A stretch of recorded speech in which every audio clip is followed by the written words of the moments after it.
Hi, my name is Estelle. I am 29. I am male to female transgender, and I live in Cranston, Rhode Island. When I was 7 years old in elementary school, I had the thought like it might be fun to be a girl. I wonder what that would be like. And it popped on and off every so often, and I thought it was normal. It was just a sort of growing up thing. But when I turned 12, you know, and puberty started to hit, and I watched all of my friends, who were mostly girls, they started to grow up and they started to gain, their curves. They started their longer hair, and they really, started becoming more graceful and beautiful. And I started growing body hair, and I started feeling, aggressive and sad all the time. And it was one of those things where I said, this is not me.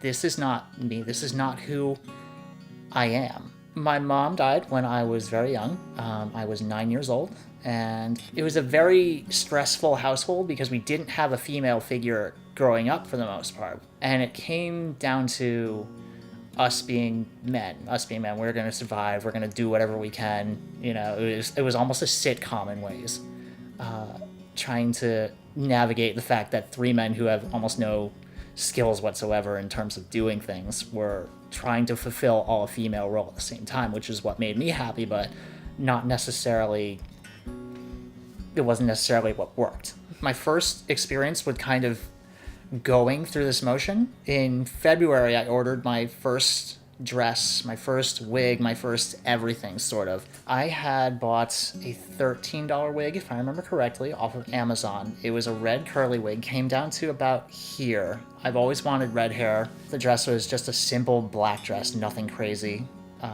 Didn't even have any shape to it. Besides that, I had picked up, makeup that didn't match at all. Just hideous red lipstick, and an eyeliner pencil that didn't work. There were so many things that were wrong there. But I looked at that reflection that looked at me, and I thought I would be hideous. I would be a monster. I would be ugly. And I was.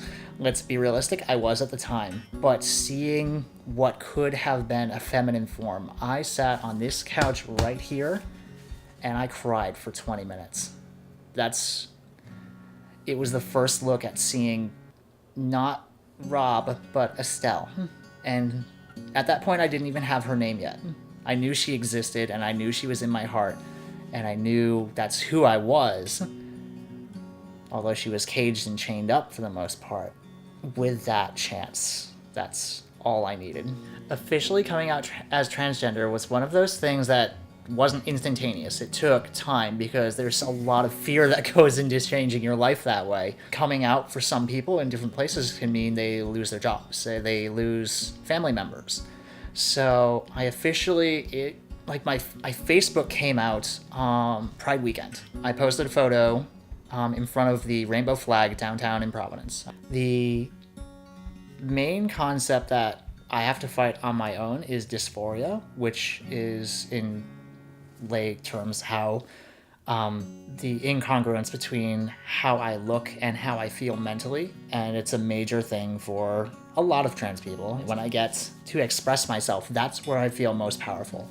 When people call me by my proper name and pronouns, my heart fills with such joy because they see me for who I am, no matter how I present. That's where my happiness comes from. That's where I know who I am is affirmed outside. I know who I am on the inside, but when other people start to see it, it's the greatest feeling in the world.